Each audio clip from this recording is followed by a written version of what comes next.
शायद दिन में 10 फ़ोन नहीं आते थे, ऐसा कोई दिन नहीं जाता था। वो मेरे को फ़ोन नंबर पापा का फ़ोन आता तो एकदम से आदमी लेकिन लोगों को पता ही नहीं चला सुरेंद्र 2 फरवरी के 1 फरवरी वाली रात पता नहीं कैसे गुजरी, आखिरी शब्द क्या थे उनके, क्या बोल रहे थे वो?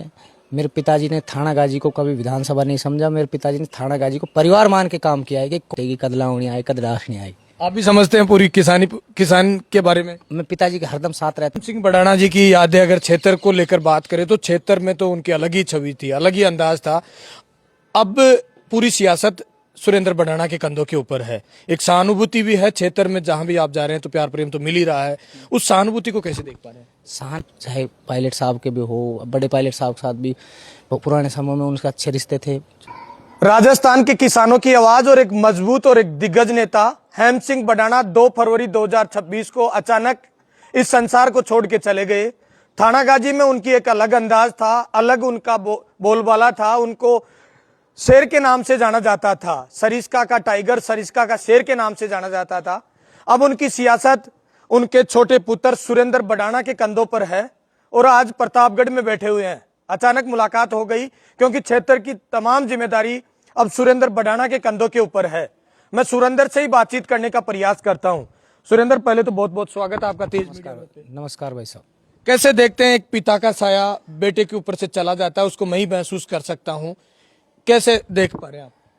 पिताजी का आशीर्वाद, उनकी मार्गदर्शन, वो तो उनकी चीज़ें और कमी तो कभी पूरी हो ही नहीं सकती। शायद एक पुत्र मैं भी हूँ या आप भी हो या किसी का भी पिता के सिर पे से हाथ हटता है, पुत्र के ऊपर से पिता का हाथ हटता है तो एक बहुत बड़ी पीड़ा होती है। सब कुछ अकेला सा हो जाता है, सब कुछ महसूस करना पड़ता है।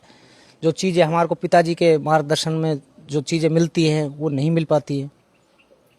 कैसे देख पा रहे हैं जैसे ही उनका तमाम कार्यक्रम हुए, क्रियाक्रम हुए, उसके बाद में आप क्षेत्र में जा रहे हैं और क्षेत्र में ऐसा आशीर्वाद आपको मिल पा रहा है कि मानो कि कोई बड़ा दिग्गज नेता क्षेत्र में प्रवेश कर गया हो? मेरे लिए ये थाना गाजी विधानसभा नहीं है। मेरे पिताजी ने थाना गाजी को कभी विधानसभा नहीं समझा। मेरे पिताजी ने थाना गाजी को परिवार मान के काम किया है कि आखिरी छोर पे भी बैठे व्यक्ति को नाम से, गांव से, गोद से, जात से सब तरीके से जानते थे। 36 कौमों में घूमते थे, सर्व समाज के लिए आगे खड़े रहते थे। तो उनका आशीर्वाद, उनकी बनाया हुआ प्यार मुझे भी मिल रहा है। और मैं ये कहना चाहता हूँ कि आने वाले भविष्य में देखो जो भी होगा वो तो देखा जाएगा, पर मैं इस क्षेत्र में केवल सेवा भाव के ऊपर आ रहा हूँ, ना मेरा कोई चुनाव की बात है ऐसी। क्योंकि पिताजी ने जाते वक्त भी समय भी ये कहा था, मैं साथ रहा था, चेन्नई भी था, साहब बीमार थे जब, तो उन्होंने ये कहा था कि इस क्षेत्र में बस रहना, आगे करने वाली जनता है। मैं तो क्षेत्र में ना तो चुनाव के मकसद से आ रहा, मैं तो केवल जनता में सुख दुख में शामिल होऊंगा, बस यही मेरा कार्य रहेगा। सुरेंद्र, यादें तो पता नहीं क्या क्या यादें आपके पिता की आती होगी, लेकिन मजबूत याद कौन सी रह गई कि मेरे को हमेशा झकझोर करती है, हमेशा मेरे को विचलित कर देती है कि वो पिता का साया मेरे सिर से उठ ही गया? ऐसा शायद दिन में 10 फ़ोन नहीं आते थे, ऐसा कोई दिन नहीं जाता था। वो मेरे को फ़ोन नंबर पापा का फ़ोन आता तो एकदम से आदमी के रोंगटे खड़े हो जाते। वो यादें उनकी रह गई क्योंकि पापा दिन में 10 बार फ़ोन करते थे कि भाई कहाँ है, वहाँ गया कि नहीं, ये काम करा कि नहीं, थाना गाजी गया कि नहीं, क्रैशर पे गया कि नहीं, काम खेत में गया कि नहीं। तो उन चीज़ों को तो आप समझ सकते हो, उनकी यादें तो क्या दिल में ही है, वो तो उनको तो कभी भी भूल नहीं सकते। उनका जब 12 दिन क्रियाक्रम चले उसमें बात करें तो राजस्थान सरकार के मंत्री जवाहर सिंह बेडम जी करीब 2 बार आपके बीच में पहुंचे, उनको कैसे देखते हैं? बेडम साहब हमारे पिताजी के पुराने मित्र थे, छात्र जीवन से, उनको हम अपना ताऊ जी के रूप में मानते हैं। किसान नेता की बात करें तो किसान नेता का टैग स्वर्गीय हेम सिंह बड़ाना जी के अब जीवन भर रहेगा और दबंग नेता थे वो।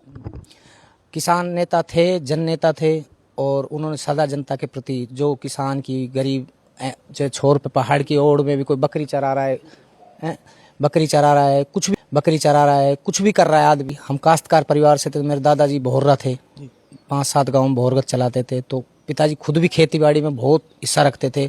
जब भी थाना गाजी फ्री होते थे तो अपने खेतों में घूमना, अपनी सिरसू, गेहूं, प्याज जो भी हमारे होता है उसको फसल को देखना, लगवाना, सब चीज़, मतलब वो करते तो खुद नहीं थे, करने वाले तो कार्य थे, उनको निर्देश देना, उनको हर चीज़ का पता था, कब सिरसू बोएगी, कब कटेगी, कद लावणी आए, कद राश नहीं आई। आप भी समझते हैं पूरी किसान के बारे में? मैं पिताजी के हरदम साथ रहता था, तो ज़्यादातर जैसे कहीं खेतों पे जाते तो मैं ही गाड़ी चलाता था पापा की। तो जब साथ रहते हैं, आपके साथ भी मीडिया वाले भाई बंदे हैं जो आपके साथ रहते हैं, वो भी आपकी चीज़ों को समझते हैं, तो हम भी समझदार ही हैं। हेम सिंह जी के दो सुपुत्र हैं, आप एक हैं, आपसे एक बड़ा है। लोग आपको ज्यादा एक्टिव देखना चाहते हैं या आप उनसे ज्यादा एक्टिव हैं? भाई है वो, मेरा बड़ा है, आदर्श है, उसको मैं पिता मान के अपने जीवन में चल रहा हूँ। भाई पिता का हाथ चला गया तो बड़ा भाई भी पिता तुल्य ही होता है, उसको मेरा बड़ा भाई है। उसके लिए जो भी मेरे से बनेगा वो आदेश करेगा मेरे से कि भाई ऐसा करना है तो ऐसा करेगा। मैं उसके मार्गदर्शन और मेरी माता के मार्गदर्शन, मेरे परिवार के मार्गदर्शन से चल रहा हूँ और मेरे बड़े भाई को मैं बहुत पिता के तुल्य मानता हूँ। हेम सिंह बडाना जी की यादें अगर क्षेत्र को लेकर बात करें तो क्षेत्र में तो उनकी अलग ही छवि थी, अलग ही अंदाज था। अब पूरी सियासत सुरेंद्र बडाना के कंधों के ऊपर है। एक सहानुभूति भी है क्षेत्र में, जहां भी आप जा रहे हैं तो प्यार प्रेम तो मिल ही रहा है। उस सहानुभूति को कैसे देख पा रहे हैं? सहानुभूति तो है ही, क्योंकि उन्होंने प्यार जनता को केवल अपने तक जोड़ा नहीं, उन्होंने हर व्यक्ति को जोड़ा, हर आदमी के साथ रहे वो आखिरी मतलब समय तक भी। जब वो बीच में सही हुए थे, एक बार जब झेलने से आए थे बीच में सही हो गए, फिर उन्होंने कहा कि मेरा मन नहीं लग रहा, तो पांडुपोल जी के आए, दर्शन करे, टहला रुके रात को, प्रतापगढ़ आए क्षेत्र में। उनका मतलब बीमारी तो चलो साहब को बहुत लंबे समय से नहीं थी, 8 महीने से बीमार थे, पर उनको जब भी स्वस्थ उनको सही लगा तो शरीर से एनर्जी मिली कि अब सही है, चलने लायक है, अच्छी व्यवस्था, तो क्षेत्र में ही घूमते थे। लेकिन लोगों को पता ही नहीं चला सुरेंद्र 2 फरवरी के 1 फरवरी वाली रात पता नहीं कैसे गुजरी, आखिरी शब्द क्या थे उनके, क्या बोल रहे थे वो?